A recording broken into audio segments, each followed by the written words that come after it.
Դրսում գարնանային տրամադրությունը դեռ նկատելի չէ, փոխարենը գարնանային ու ջերմ մթնոլորտ է տիրում մարզի ընտրատարածքներում։ Այստեղ եռանդով ու ակտիվությամբ աշխատում են ձևավորված հանձնաժողովների նախագահները։ Ընտրողների նախնական ցուցակները փակցված են եւ կատարվում են վերջին ճշգրտումները։ Շիրակի մարզի թիվ 35 ընտրատարածքում թվով 45 ընտրատեղամասեր են ձևավորվել։ Ըստ թիվ 35 ընտրատարածքային ընտրական հանձնաժողովի նախագահ Գուրգեն Մալխասյանի նախորդ ընտրական տարվա հետ համեմատած տեղամասերի թիվը 7-ով ավելացել է։ Նախկինում մեր տարածքում ներառված չեն եղել 6 գյուղական համայնքներ եւ 1 տեղամաս քաղաքից։ Բնականաբար 7 տեղամաս ավելանալու պարագայում ընտրողների թիվը ընտրատարածքում ավելացել է։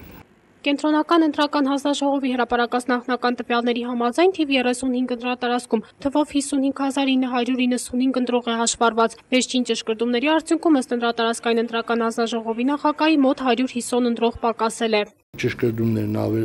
շարունակվում են այն առումով, որ բազմաթիվ մարդիկ միգուցե աշխատանքի բերումով, ուսման բերումով եւ այլն տեղափոխվում են եւ փաստացի բնակվում են, այսինքն կամ ուղղակի ընտրության օրը փաստացի գտնվելու են մեկ այլ տարածաշրջանում եւ օրենսդիրը հնարավորություն է տվել, որ նրանք նախորդ ընտրողների ռեգիստրից իրենց հաշմարման վայրի դուրս գան եւ տեղեկանք ներկայացնեն եւ ընտրեն այն տեղամասում, այն ընտրատարածքում, որտեղ գտնվելու են։ Ընտրողների անուն ազգանունները նաև կենտրոնական ընտրական հանձնաժողովի պաշտոնական կայքէջում են ամրագրված։ Յուրաքանչյուրը ցանկության դեպքում կարող է համակարգչի միջոցով տանը պարզել, թե որ ընտրատարածքում է հաշվառված։ Որպես կանոն, նախկինում ով որտեղ որ ընտրություն է կատարել, այդտեղ էլ ընտրելու է, եթե որոշակի փոփոխություններ իր կողմից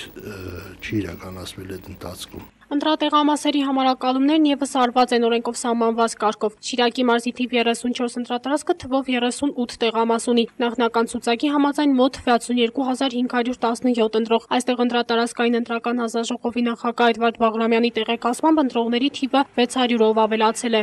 Սա կապված է, ես արդեն ասել եմ բազմիցս, որ Գյումրի քաղաքի այն հատվածը, որ այս պահին ներառվում է թիվ 34 ընտրատարածքի մեջ, դա մուշ 2 թաղամասն են, նորակառուցություններով իրեն հանդերձ, փաստորեն նոր բնակիչները, ովքեր տեղափոխվել են տարբեր ընտրատարածքներից, իրավունք են ձեռք բերել նոր տեղամասի ընտրողներ են համարվում եւ այդ առումով արդեն միանգամից ասեմ, որ մուշ 2 թաղամասում պլանավորված է եւ սահմանված է ունենալ լրացիչ տեղամաս։ Եթե քաղաքացու ընտրատեղամաս փոխվել է, ապա վերջինիս ընտրություններից 3 օր առաջ համապատասխան կազմակերպությունը տեղեկացնում է իրազեկման փաստաթղթի միջոցով։ Քաղաքացիները սովորաբար ընդունում են, միշտ հիշում են իրենց նախորդ ընտրության վայրը եւ նման խոճապ չառաջացնելու համար, որ փոխվել է տեղամասը, ընտրության օրը շատերը, որովհետեւ նախնական ցուցակներից չեն օգտվում, իսկ ընտրության օրը անմիջապես խնդիր է առաջանում եւ չգիտեն, որ իրենց տեղամասային կենտրոնը փոխվել է։ Այսինքն հնարավորինս մենք աշխատել ենք թվարկված մարմինների հետ համատեղ չկատարել շատ փոփոխություններ։ Տեղամասերը 79-ն են, որոնցից 26-ը Ախուրյանի շրջանը, Աշոսկի շրջանում են, 26 համայնքներ են, գյուղեր են, Համասյանում 19-ն են, Ախուրյանում եւ Գյումրում 17 ընտրատեղամասեր են։ Համարյա ոչ մի բան չի փոխվել։ Թիվ 33 ընտրատարածքում ընտրողների թիվը նախնական հաշվարկով 54568 է, դեռ ճշգրտումներ կատարվելու են։ Ըստ գործող օրենքի տեղամասային կենտրոնները իրավունք չունեն 2000-ից ավել ընտրող ունենալու։ Ընտրողների վերջնական ցուցակները պարզ կլինեն ընտրության օրվանից 2 օր առաջ։ Կիմա Աշատյան, Անդրանիկ Բարբարյան, Խաչատուր Գևորգյան, Ազդարար։